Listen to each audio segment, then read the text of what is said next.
ইবাদতের পাশাপাশি নফল ইবাদত, নফলি রোজা, বিভিন্ন ইবাদত, কোরআন তেলাওয়াত, তাসবিহ, তাহলিল, নেক আমল করে এই শাবানের পরিপূর্ণ বরকত, বারাকা হাসিল করার তৌফিক দান করুন সকলে আমিন। সম্মানিত হাজিরিন, আরেক দিকে আজকে আমাদের ইংরেজি তারিখ হচ্ছে 21 ফেব্রুয়ারি। এই তারিখটি আমাদের দেশে একটি গুরুত্বপূর্ণ দিবস হিসাবে উদযাপিত হয়, আন্তর্জাতিক মাতৃভাষা দিবস হিসাবে। 1952 সালের আজকের এই দিনে মায়ের ভাষার জন্য, মাতৃভাষার জন্য, মাতৃভাষাকে রাষ্ট্রীয়ভাবে প্রতিষ্ঠার জন্য বেশ কিছু যুবক রফিক সালাম বরকত জম্পদ তারা প্রাণ দিয়েছে, জীবন দিয়েছে, রক্ত দিয়েছে। তাদের রক্তের বিনিময়ে আমরা মায়ের ভাষা, মাতৃভাষা অর্জন করেছি। আল্লাহ যারা আমাদের মায়ের ভাষার জন্য, মাতৃভাষার জন্য জীবন দান করলো, আল্লাহ প্রত্যেকের এই মৃত্যুকে শাহাদাতের মৃত্যু হিসাবে কবুল এবং মঞ্জুর করে সকলে বলি আমিন। তাদের জীবনের সকল ভুল ত্রুটি গুনাহ খাতা মাফ করে দেন সকলে বলি আমিন। এবং 21 ফেব্রুয়ারির এরপর থেকে আজও পর্যন্ত এই দিবসটি আমাদের দেশে জাতীয় দিবস হিসাবে এটা উদযাপিত হয়ে আসছে। আগামী দিনেও এটা উদযাপিত হয়ে আসবে ইনশাআল্লাহ। আমরা তাদেরকে ইসলামিক রীতি নিয়ম অনুযায়ী তাদেরকে আমরা স্মরণ করব, তাদের জন্য দোয়া করব, তাদের মাগফিরাতের জন্য আমরা দোয়া করব। আল্লাহ আমাদের সবাইকে তৌফিক দান করুন সকলে বলি আমিন। সম্মানিত হাজিরিন, খুতবার মধ্যে আমি এই আয়াত কারিমা তেলাওয়াত করেছি সূরাতুর রহমান থেকে। আর রহমান আল্লামাল কুরআন খালাকাল ইনসান আল্লামাহুল বায়ান। রব্বুল আলামিন বলেন আর রহমান, রহমান এটা আল্লাহ তাআলার একটি গুণবাচক নাম। আল্লাহ তাআলার অসংখ্য অগণিত গুণবাচক নাম রয়েছে। আমরা আমাদের নুরি মাদ্রাসা বাচ্চাদেরকে আল্লাহ তাআলার ৯২টি গুণবাচক নাম আমরা মুখস্থ করাই। এখানে আল্লাহ তাআলার গুণবাচক নামগুলোর মধ্যে ৯৯ মধ্যে একটা সংক্ষিপ্ত করা, তার মানে আল্লাহ তাআলার গুণ শুধু ৯৯টা এমন নয়, অসংখ্য অগণিত গুণে গুণান্বিত মহান রব্বুল আলামিন। বিসমিল্লাহির রহমানির রহিম এর অনুবাদ অনেকে সৃষ্টিকর্তার নামে আমরা শুরু করতেছি। আমরা বলি না, এখানে সৃষ্টিকর্তা এটা অনুবাদ ভুল, এটা অনুবাদ নয়। কারণ আল্লাহকে আপনারা শুধু সৃষ্টিকর্তার গুণে গুণান্বিত কেন করতেছেন? আল্লাহ তো শুধু সৃষ্টিকর্তা নয়, আল্লাহ তাআলার ভিতরে সকল গুণাবলী বিদ্যমান। তিনি একইভাবে সৃষ্টিকর্তা, একইভাবে তিনি হায়াত দাতা, মওত দাতা, রিজিক দাতা, এভাবে অসংখ্য অগণিত গুণে গুণান্বিত যিনি, তিনি হচ্ছেন রব্বুল আলামিন। আল্লাহ, এখানে আল্লাহই তার অনুবাদ, আল্লাহর নামে আমরা শুরু করতেছি। আমি যে কথা বলতেছিলাম যে ৯৯টা এখানে সংক্ষিপ্ত করা হয় বা সীমাবদ্ধ করা হয়, কিন্তু আল্লাহ তাআলার গুণ ৯৯টা যে এমন নয়, বরং তার গুণ আরো অনেক বেশি। এই গুণবাচক নামগুলোর মধ্যে একটি হচ্ছে আর রহমান। একটি কি? আর রহমান, সূরাতুর রহমান। আর রহমান আল্লামাল কুরআন, পরের আয়াতের অনুবাদ হচ্ছে কোরআন শিক্ষা দিয়েছেন। আল্লাহ তাআলা কোরআন শিক্ষা দিয়েছেন। খালাকাল ইনসান, মানুষ সৃষ্টি করেছেন। আল্লামাহুল বায়ান, বয়ান শিক্ষা দিয়েছেন, বর্ণনা শিক্ষা দিয়েছেন। কোন তাফসীরে আছে ভাষা শিক্ষা দিয়েছেন। আল্লাহ মানুষকে কি করেছেন? ভাষা শিক্ষা দিয়েছেন। কোরআন কারীমের সূরাতুল বাকারা ওয়া আল্লামা আদামাল আসমাআ কুল্লাহা সুম্মা আরাদাহুম আলাল মালাইকা। হযরত আদম আলাইহিস সালাতু ওয়াস সালামকে আল্লাহ তাআলা সৃষ্টি করলেন। সৃষ্টি করার আগে ফেরেশতাদের সাথে আল্লাহ পরামর্শ তাদেরকে জানান। যখন ফেরেশতাদের সাথে আলাপচারিতা করলেন, ফেরেশতারা আল্লাহ পাকের মানব সৃষ্টির বিরোধী মত প্রকাশ করলেন যে আল্লাহ, আপনি মানুষ সৃষ্টির প্রয়োজন কি? পৃথিবীতে খলিফা সৃষ্টির প্রয়োজন কি? আমরাই তো আপনার ইবাদত করতেছি, আমরাই তো আপনার প্রশংসা করতেছি, আমরা আপনার নির্দেশনা আমরাই তো মেনে চলতেছি। মানুষ সৃষ্টি করবে, তারা দুনিয়ার মারামারি করবে, হানাহানি করবে, রক্তপাত সৃষ্টি করবে, তাদের সৃষ্টির প্রয়োজন কি? ফেরেশতারা দ্বিমত পোষণ করে। আল্লাহ বলেন ক্বালা আ'লামু মা লা তা'লামুন, যা আমি লা জানি তোমরা তা জানো না। ফেরেশতাদের দ্বিমত আল্লাহ নাকচ করে দিলেন। وَإِذْ قَالَ رَبُّكَ لِلْمَلَائِكَةِ إِنِّي جَاعِلٌ فِي الْأَرْضِ خَلِيفَةً, তিনি জমিনে তার প্রতিনিধি সৃষ্টি করলেন। আদমকে আল্লাহ সহজে তিনি হযরত আদম আলাইহিস সালামের আল্লাহ তাআলা সৃষ্টি করার পরে আয়াত থেকে বোঝা যায় মানব সৃষ্টির পুরোটা না মালায়েকা সৃষ্টি করছে, ফেরেশতা সৃষ্টি করছে, এরপরে মানব সৃষ্টি করছে। তো মানব সৃষ্টি করে আল্লাহ পাকের বিশেষ মর্যাদা মানবকে দিলেন, মালায়েকা ফেরেশতাদেরকে বিশেষ সম্মান দিলেন। বিশেষ সম্মান যখন দিলেন না, তারা যে মানুষ যে মর্যাদা পূর্ণ, মানুষ যে সম্মানের অধিকারী, সম্মানিত হতে হলে সেই গুণ তার কাছে থাকতে হয়। মানুষের কাছে কি গুণ আছে, হযরত আদমের কাছে কি গুণ ছিল, এই যে গুণের কারণে আল্লাহ তাআলা মালায়েকার চাইতে ফেরেশতাকে, মালায়েকার চাইতে হযরত আদমকে অধিক সম্মান মর্যাদা দান করলেন। সেই গুণটা ছিল ওয়া'আল্লামা আদামাল আসমাআ কুল্লাহা সুম্মা আরাদাহুম আলাল মালায়েকা, পৃথিবীর সকল নামসমূহ আল্লাহ হযরত আদমকে শিখিয়ে দিলেন। আসমানের নাম, জমিনের নাম, সকল মাখলুকাতের নাম তাফসীরের কিতাবের মধ্যে আছে। প্রত্যেকটা জিনিসের নাম আল্লাহ তাআলা হযরত আদমকে কি করলেন, শিখিয়ে দিলেন। সুম্মা আরাদাহুম আলাল মালায়েকা, অতঃপর ফেরেশতাদের সামনে পেশ করলেন। ফেরেশতাদের সামনে পেশ করার পরে ফেরেশতাদেরকে বললেন, বলো এই সব জিনিসের নাম বলো, পরে যেটা আছে সেটার নাম বলো, নিচে যেটা আছে সেটার নাম বলো, পৃথিবীতে যে যা কিছু আছে সেটার নাম বলো। ফেরেশতারা কিভাবে বলবে? তাদের কাছে তো সে জ্ঞান নাই, তাদের কাছে তো সে জ্ঞান নাই। ফেরেশতারা আল্লাহর কাছে সারেন্ডার করলেন, মালিক তুমি আমাদেরকে যা শিক্ষা দিয়েছো এতটুকুই আমরা শিখছি, তুমি আমাদেরকে যা জানিয়েছো এতটুকুই আমরা জেনেছি, এর বেশি জ্ঞান আমাদের কাছে নাই। এর বেশি জ্ঞান যখন তোমাদের কাছে নাই, কার কাছে আছে? আদমের কাছে আছে। আদম অকপটে সকল কিছুর নাম বলে দিলেন। এই ইলম শিখার কারণে ফেরেশতার চাইতে আদমের মর্যাদা আল্লাহ বাড়িয়ে দিলেন। এরপরে ফেরেশতাদেরকে বললেন, তোমাদের চাইতে আদমের জ্ঞান বেশি, তোমাদের চাইতে আদমের শিক্ষার গুণ বেশি, তার মর্যাদা বেশি, মর্তবা বেশি। এখন আদমকে ঠিক আছে, তারা হযরত আদম আলাইহিস সালামকে কি করলেন? সিজদা করলেন।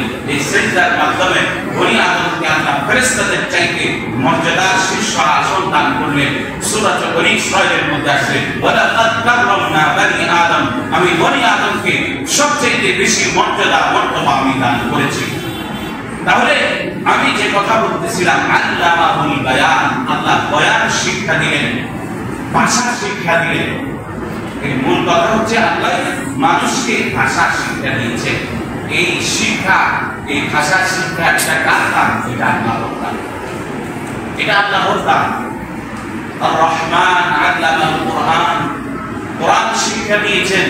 খলাকাল ইনসান, মানুষ সৃষ্টি করেছেন এবং মানুষ তার মনের ভাব প্রকাশের জন্য মানুষকে আল্লাহ ভাষাও শিক্ষা দিয়েছে। এই ভাষা, এই কথা বলা, এটা আল্লাহ পাকের কুদরতের একটি নিদর্শন। আল্লাহ পাকের আমাদের উপরে বিশেষ একটি ইহসান, করম, করুণা। এই ভাষার কারণে শুধু মালায়েকা না, সকল চতুষ্পদ জন্তু জানোয়ার উপরে আল্লাহ আমাদেরকে শ্রেষ্ঠত্ব দান করেছে। চতুষ্পদ জন্তু জানোয়ারের চাহিদা তো আমাদের চাহিদা নয়। তারা আমাদের মতো খাবার খায়, তারা আমাদের মতো ঘুমায়, তারা আমাদের মতো কষ্ট অনুভূতি সব কিছুই আছে, কিন্তু আমাদের মতো তারা প্রকাশ করতে পারে না। আমি ব্যথা পেলে এটা ভাষা দ্বারা আমি বয়ান করতে পারি, আমি আনন্দিত হলে ভাষা দ্বারা আমি অন্যের কাছে শেয়ার করতে পারি, আমি যখন ভালো কিছু পাই এই ভাষা দ্বারা, এই জবান দ্বারা এটা অন্যের সাথে আমি শেয়ার করতে পারি। চতুষ্পদ জন্তু জানোয়ার তাদের সব কিছু আছে, এই ভাষা না থাকার কারণে তাদের এই মর্যাদা মর্যাদাটা তারা পায়। এই ভাষা কত বড় আল্লাহ পাকের নিয়ামত। একজন বোমা মানুষের সাথে শেয়ার করি যে মানুষটা জন্ম থেকে বাক প্রতিবন্ধী, বাক দিন কথা বলতে পারে না, তার ভিতরে কষ্টটা কি পরিমাণ একটু তার সাথে শেয়ার করলে বুঝা যায় যে সে আঘাত পায়।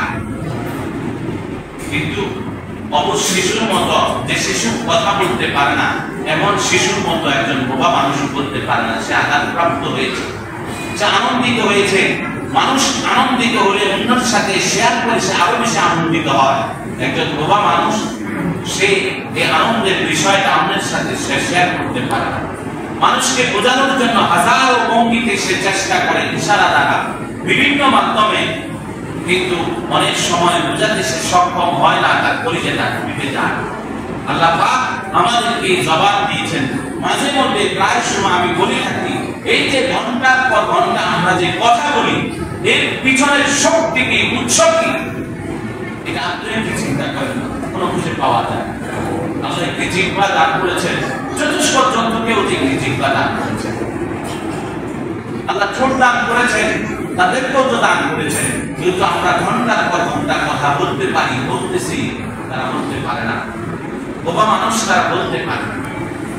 তাহলে আল্লাহ পাক আমরা যে বলতেছি, আল্লাহ পাকের বিশেষ ইহসান আমরা এটা ভোগ করতেছি, আল্লাহ পাকের বিশেষ করম এটা আমরা ভোগ করতেছি। সুতরাং এই জবান এটা আল্লাহর দেওয়া জবান, এটা মানব রচিত মানুষের দেওয়া জবান নয়, এটা কার দেওয়া জবান, এটা আল্লাহর দেওয়া জবান। এই জবানের হেফাজত করা, এই জবানের শুকরিয়া আদায় করা, এটা আমাদের দায়িত্ব এবং কর্তব্য। এই জবান দ্বারা মিথ্যা পরিহার করা, বিবাদ পরিহার করা, শিকায়ত পরিহার করা, পরনিন্দা পরিহার করা, মানুষের সমালোচনা পরিহার করা, আল্লাহর নাফরমানির কথা এই জবান দ্বারা শেয়ার করা, এটা গুনাহের কবিরা। এই জবানের শুকরিয়া তখনই হবে যখন আমরা ভালো কথা বলবো, উত্তম কথা বলবো, কল্যাণের কথা বলবো, কোরআনুল কারীমের তেলাওয়াতের কথা বলবো, কথা বলবো তো সত্য কথা বলবো, মিথ্যাকে আমরা সর্বদা পরিহার করবো, তখনই এই জবানের শুকর আদায় হবে। আল্লাহ আমাদেরকে তৌফিক দান করুন, সকলে বলি আমিন।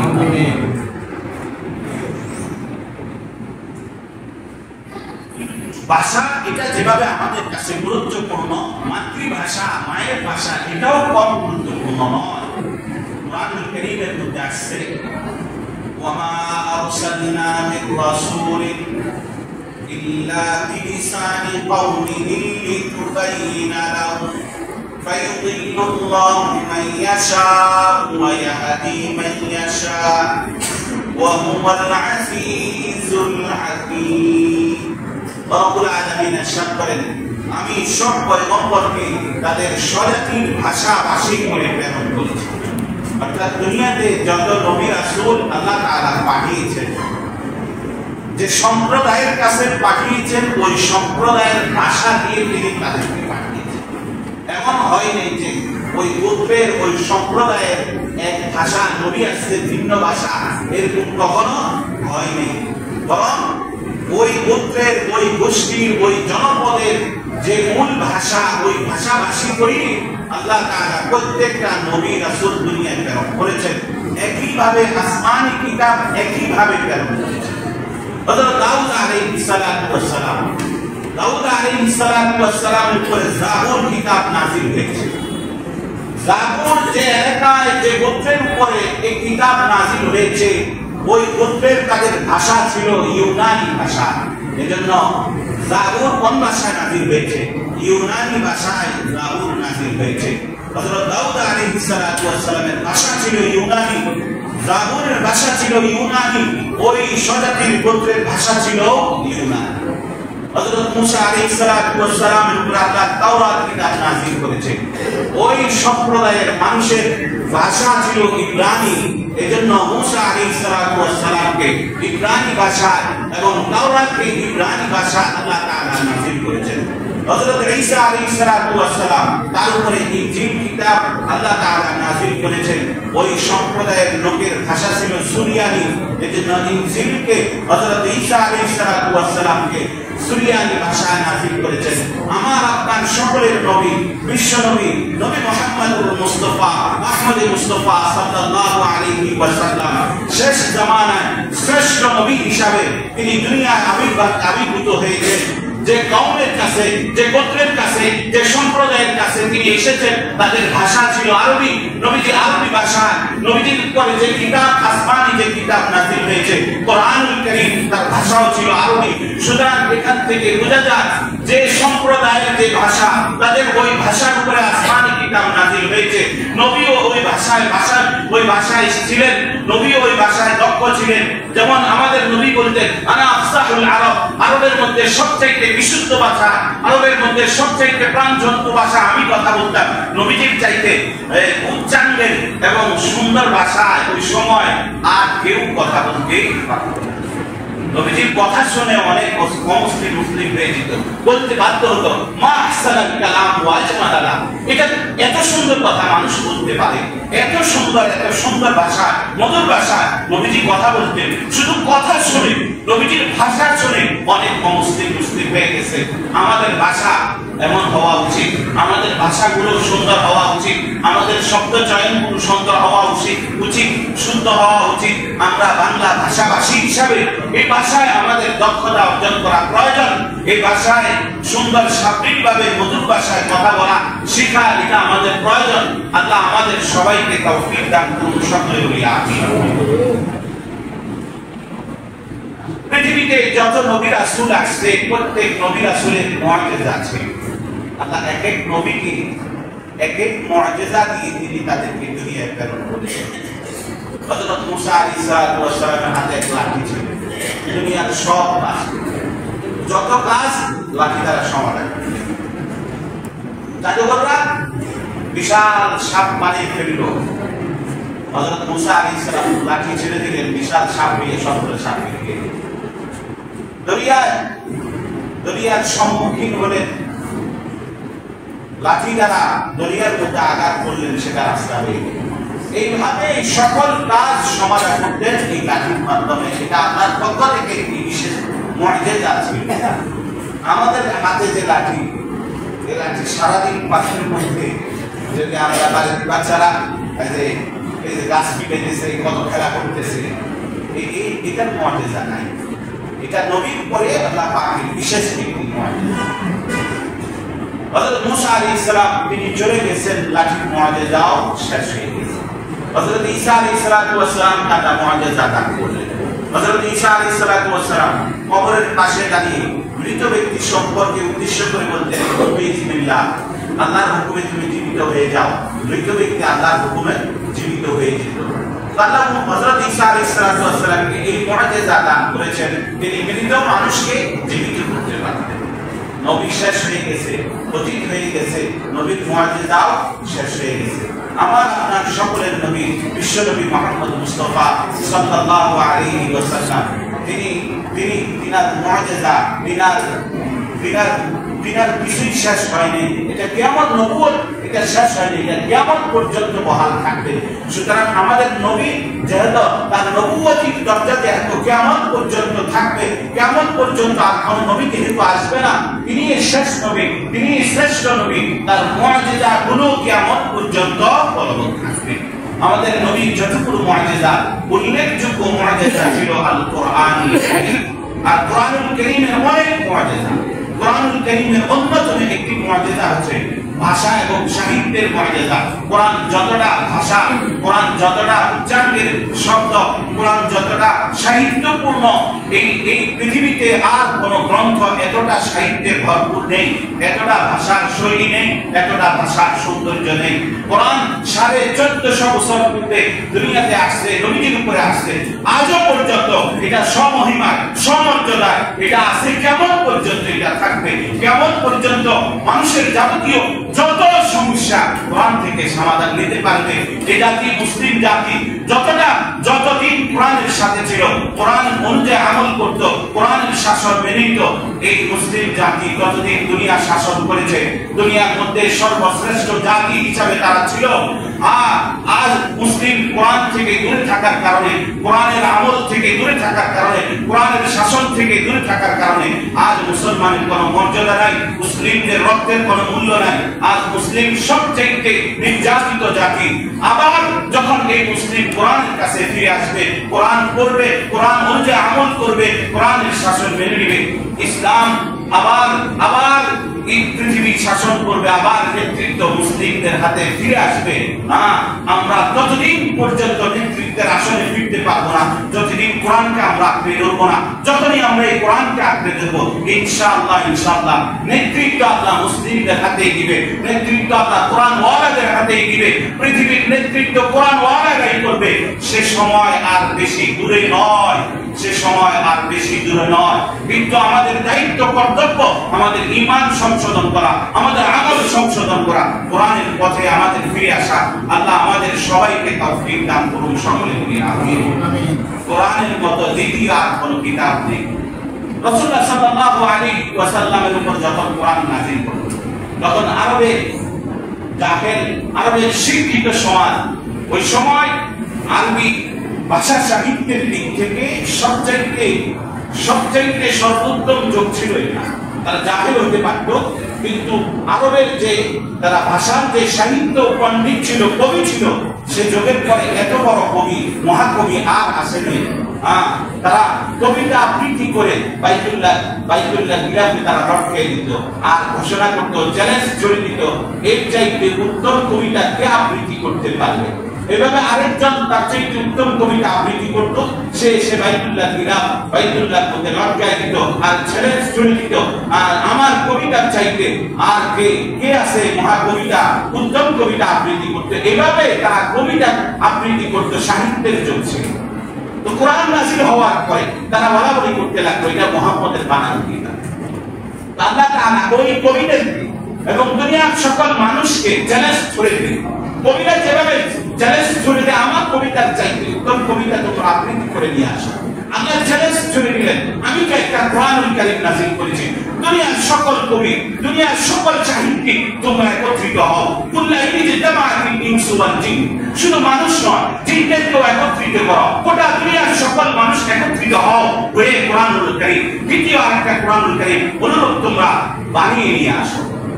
পৃথিবীবাসী এই চ্যালেঞ্জ ওই সময় 1400 বছর পূর্বেও এই চ্যালেঞ্জ কেউ গ্রহণ করতে পারেনি। আজও 1450 বছর পরে পৃথিবীর আজও কেউ এই চ্যালেঞ্জ গ্রহণ করতে পারেনি, কোরআনের মোকাবেলা করতে পারেনি। যখন তারা পূর্ণাঙ্গ কোরআনুল কারীম মোকাবেলা করতে ব্যর্থ হয়েছে, তখন রব্বুল আলামিন তাদের জন্য আরো সহজ করে দিলেন।